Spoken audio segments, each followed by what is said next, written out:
Hey guys, this is RainRaider, bringing you week 2 of the Diddy Kong Racing All Trophy Races Tournament news. Before we get into the video, I want to give a quick shout out to my pal Sweenerdog for helping me produce this video. You really are amazing, man. Keep doing some great stuff for the community. So for this week, we're going to go over the aisles first, then the matches. And while looking at the aisles, you're going to see some names repeated lots of times. And this is because the players who lead the seeds have the skill to compete with higher seeds than they're currently slotted in. And also note that I put myself back as the second seed. While getting feedback from my last video, I decided to keep the seeds as they are until next week's news report when the seeds and pools have been finalized, and that's when bracket will be made up. Alright, so let's get into the aisles. So for the first course, Ancient Lake, the times are not far apart as seen last week. This is mostly attributed to Ancient Lake being the easiest course to be consistent with at the competitive level. So for Fossil Canyon, it is a tough course despite it being the second course of the game. Looking at the data, learning Canyonless can save you 8 to 10 seconds overall on this track. This is because the 3rd and 4th seeds generally don't try the Canyonless strat, mainly just because it's really difficult. But if you can learn it, you'll save lots of time. Alright, Jungle Falls.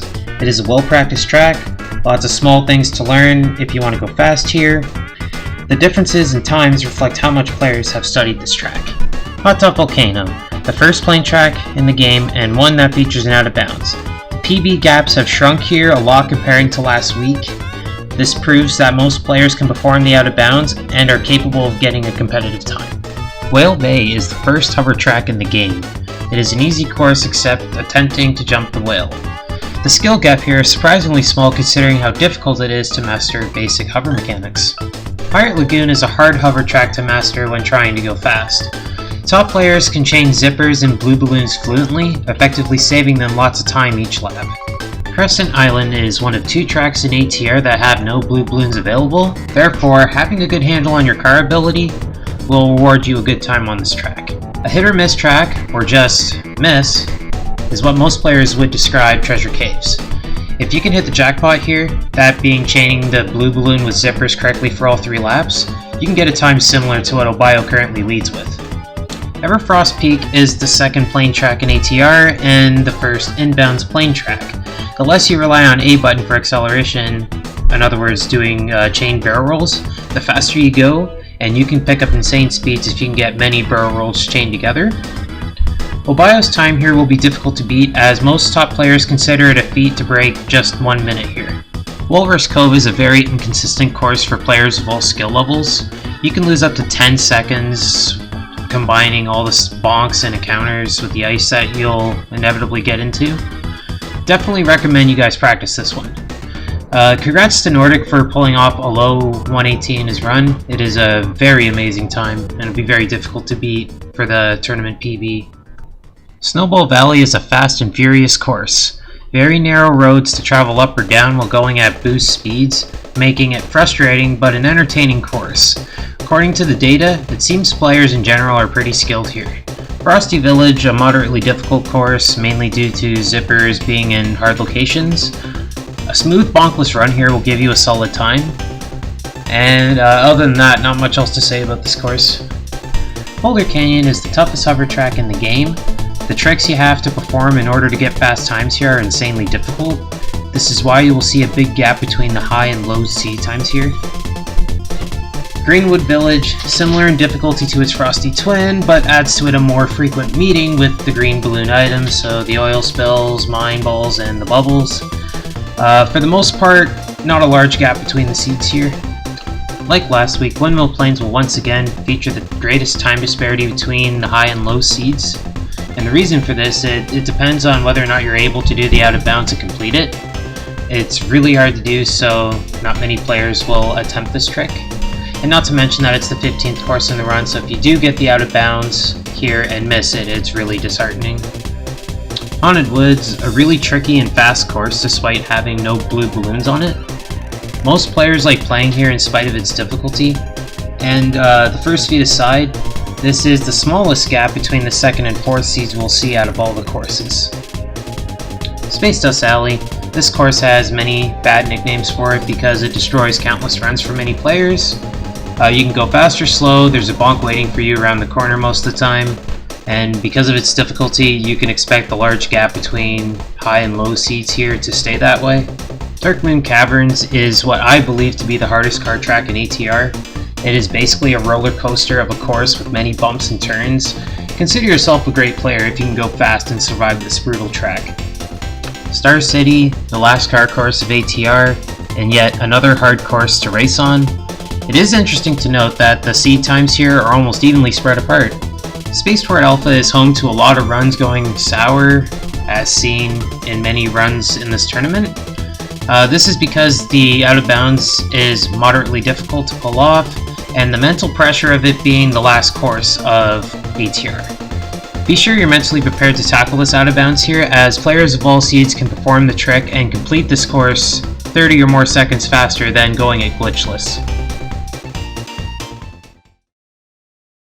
So when looking at the runs that happened in this tournament, the gap between the seeds has shrunk since last week, and the first seed time is a sub 24.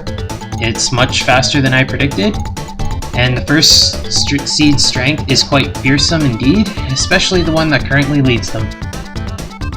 Alright, so we're going to go over all the matches that happened in week 2 of the tournament, and there were 16 of them, and all the players were involved in at least one of them, so there's lots to talk about.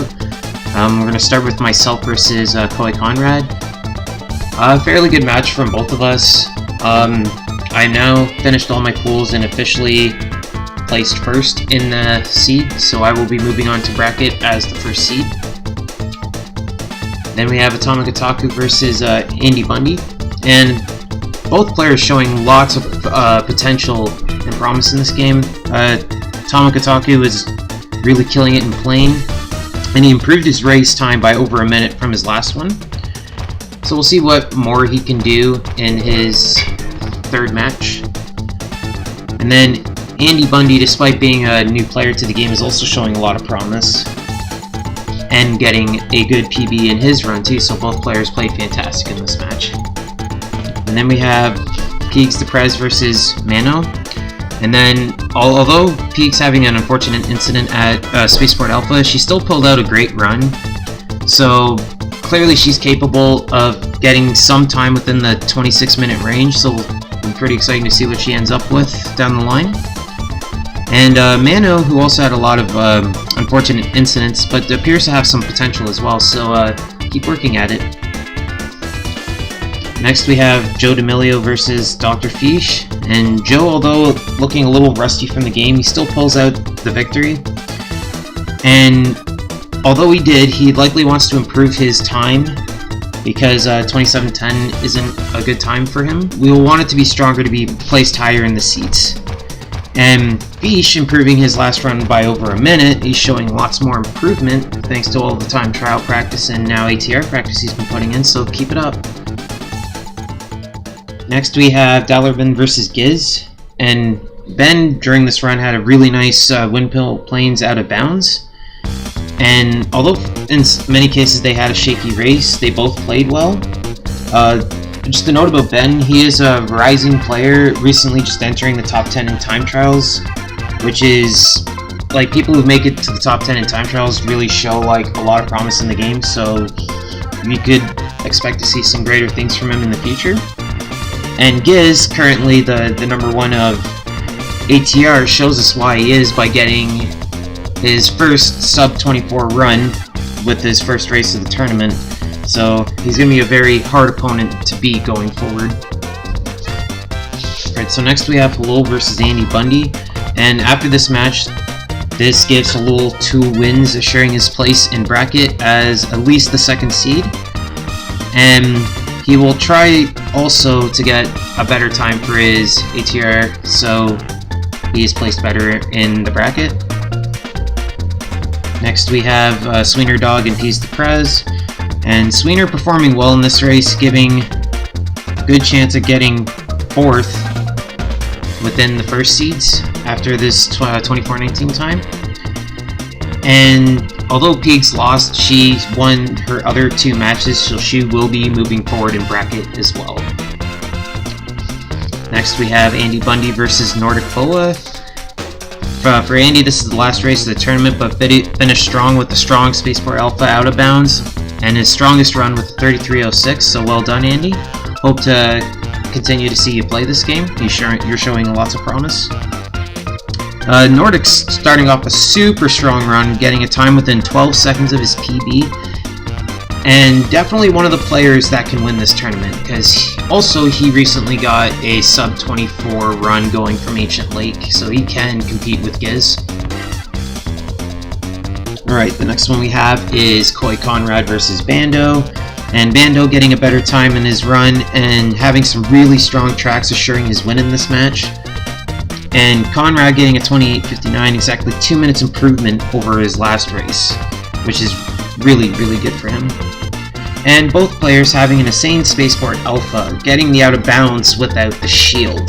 And it's very hard to do it without the shield because you're easily shot down by lasers if you're not careful.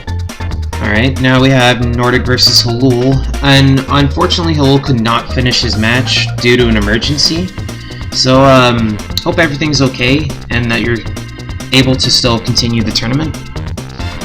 Next we have Dallarben versus Psychedelic, and after this match, Dallarben now moves on to the bracket as second seed, and although Psychedelic got one performance only, he showed some really strong performances, and particularly his car, which he's well known for in time trials. So it was good to see him show us what he can do in ATR. Alright, now we have Blue Sox SWJ versus Trident, and Trident having a stronger run, getting a 24.45, which now currently slots him as 5th out of the first seeds. And Blue Sox having some trouble in his first run, but he has 2 more runs to show us what he can do. And then we have Mano versus Mad Scientist. Mano trying for the Spaceport Alpha out of bounds, and although he persevered, he just couldn't get it, losing lots of time. Mad Scientist, he PB'd with his last race of the tourney, almost causing an upset to the 3rd seed, which would have been crazy to see. But yeah, good races, Mad Scientist and Mano. Alright, so some closing notes. So now we're getting into the final week of pools, and since most of the matches have happened now, there's only a few left to do, and so far there's 4 that are to be done this week. So we'll see how those pan out, and until then, see you guys next week, and good luck in all your races.